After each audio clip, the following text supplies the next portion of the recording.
श्रीमद् भागवत महापुराण महात्म अध्याय 5 श्लोक संख्या 1 से लेके 10 तक।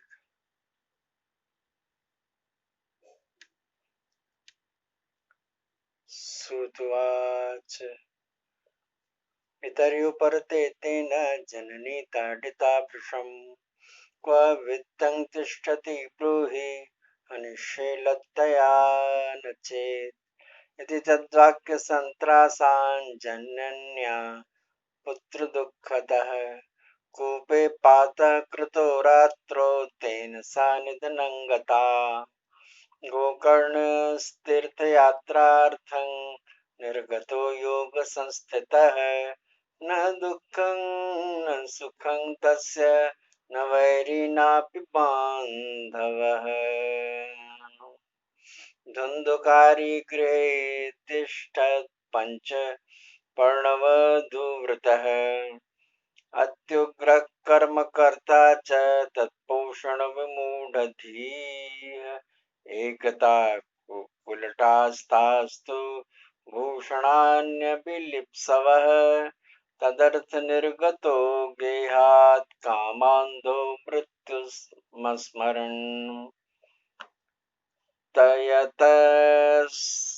ततश्च संहृत्य वित्तं वेश्य पुनर्गतः ताम्यो यक्षस्वस्त्राणि भूषणानि कियन्ति च बहुवित्तचयं दृष्ट्वा रात्रौ नार्यो व्यचारयन् चौर्यं करोत्यसो नित्यमतो राजा ग्रहीष्यति वित्तं हृत्वा पुनश्चैनं मारयिष्यति निश्चितम् अतोऽर्थगुप्तये गूढमस्माभिः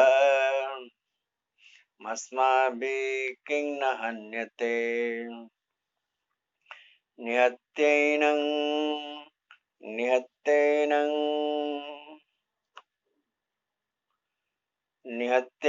गृहीत्वार्थं यास्यामो यत्र कुत्रचित् इति वा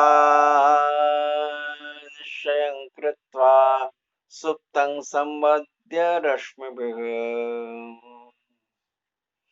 पाशं कण्ठे निधायास्य तन्मृत्युमुपचक्रमुः त्वरितं न ममारासो चिन्तायुक्तास्तदा भवन्। श्लोक संख्या 1 से श्लोक संख्या 10 पंचमो अध्याय महात्म की जो संक्षिप्त व्याख्या है, संक्षिप्त जो उसका अर्थ है वो इस प्रकार है कि सूत जी कहते हैं पंचमो अध्याय में 1 से 10 में कि शौनक जी पिता के वन चले जाने पर एक दिन धुंधुकारी अपनी माता को बहुत पीटा और कहा, बता धन कहाँ रखा है, नहीं तो अभी तेरी लुआटी जत्ती लकड़ी से खबर लूंगा। उसकी इस धमकी से डर कर और पुत्र के उपद्रवों से दुखी होकर वह रात्रि के समय कुएं में जा गिरी और इसी से उसकी मृत्यु हो गई। योगनिष्ठ गोकर्ण जी तीर्थ यात्रा के लिए निकल गए। उन्हें इन घटनाओं से कोई सुख या दुख नहीं होता था, क्योंकि उनका न कोई मित्र था न कोई शत्रु था। धुंधुकारी 5 वेश्याओं के साथ घर में रहने लगा। उनके लिए भोग सामग्री जुटाने की चिंता ने उसकी बुद्धि नष्ट कर दी और वह नाना प्रकार के अत्यंत क्रूर कर्म करने लगा। एक दिन जब उन उल्टाओं ने उससे बहुत सारे गहने मांगे तो वह तो काम से अंधा हो रहा था। मौत की उसे कभी याद नहीं आती थी। बस उन्हें जुटाने के लिए वह घर से निकल पड़ा। वह जहां तहां से बहुत सा धन चुरा कर घर लौट आया तथा उन्हें कुछ सुंदर वस्त्र और आभूषण लाकर दिए। चोरी का बहुत सारा माल देखकर रात्रि के समय उन्होंने स्त्रियों ने विचार किया, यह नित्य ही चोरी करता है, इसलिए इसे किसी दिन अवश्य राजा पकड़ लेगा। राजा यह सारा धन छीन कर इसे निश्चय ही प्राण दंड देगा। जब एक दिन इसे मरना ही है तो हम ही धन की रक्षा के लिए गुप्त रूप से इसे क्यों न मार डालें। इसे मार कर हम इसका माल मता लेकर जहाँ कहीं चली जाएंगी। ऐसा निश्चय कर उन्होंने सोए हुए धुंधकारी को रस्सियों से कस दिया और उसके गले में फांसी लगाकर उसे मारने का प्रयत्न किया। इससे जब वह जल्दी न मरा तो उन्हें बड़ी चिंता हुई। अब धुंधकारी की मृत्यु कैसे हुई? धुंधकारी का मृत्यु के बाद कौन सा योनि उसे प्राप्त हुआ, कौन से विचित्र योनि में वो गया और कैसे फिर वो गोकर्ण जी से मिला, इन सब कथाओं को आप इसी में बाद में सुनेंगे।